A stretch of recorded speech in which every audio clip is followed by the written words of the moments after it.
Hello YouTube, back once again with my film reviews, and the other day I finally saw Lady Bird, and is this one of the few movies that deserves to have 100% on Rotten Tomatoes? Yeah, I'd say so. I hate California. I want to go to the East Coast. I want to go where culture is, like How New in the world York, did I raise such a or at least snob? Connecticut or New Hampshire, where writers live in the Get into woods. those schools anyway. Mom, You should just go to City College. You know, with your work ethic, just go to City College and then to jail, and then back to City College, and then maybe you'd learn to pull yourself up and not expect everybody to do everything.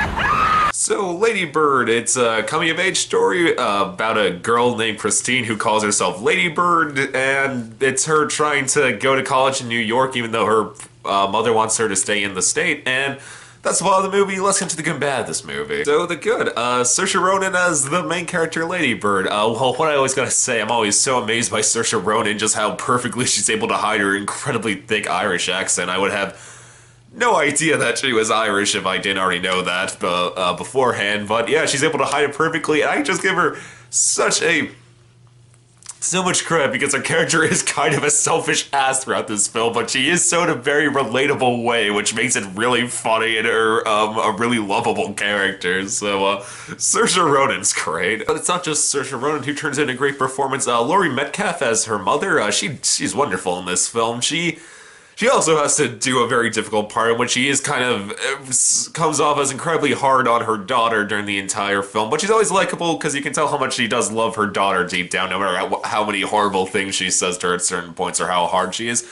You can understand why, and you can tell she's just going through a very stressful time in her life, and yeah, and she's never a despicable character. You always do like her, just like you like Saoirse Ronan, even though they're both kind of asses in the film. They're both very likable asses. And also, I just have to give this film credit. This is actually a really funny movie. I was surprised how much I was laughing throughout it. It's just everyone in the film just speaks in such a matter-of-fact way. Like, everyone just says instantly what's on their mind. They don't try to cover up how they're feeling in this place, and it does lead to a lot of really great lines from the characters, what they're willing to say to one another, and yeah, it had me laughing the whole way through. So I thought this would be much more of a hardcore drama. No, this is actually a pretty lighthearted film for the most part that really had me laughing throughout it. So comedy in this film is great. But even though this is a funny film, the drama in this film is great though, because it is all very relatable throughout this film. I feel everyone will have a scene that they definitely relate to.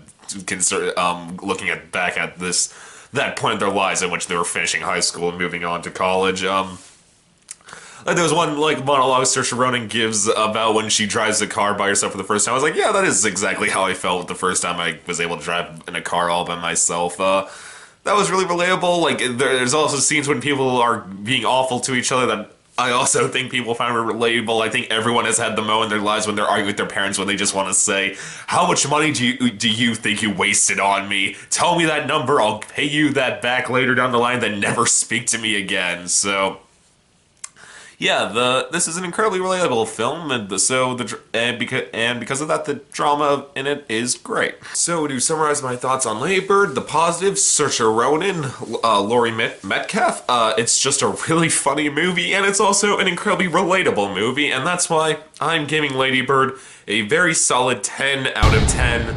One of the best coming-of-age stories ever made. I wouldn't say it's the best one, though. That still goes for the Spectacular Now for me. See that if you've never watched it yet, because in my opinion, that's the greatest coming-of-age story ever made. But I'd say this is definitely my second favorite one. So yeah, Lady Bird, just a fantastic coming-of-age story. Yeah. So YouTube, as always, please subscribe, and I'll see you next time. Okay, bye.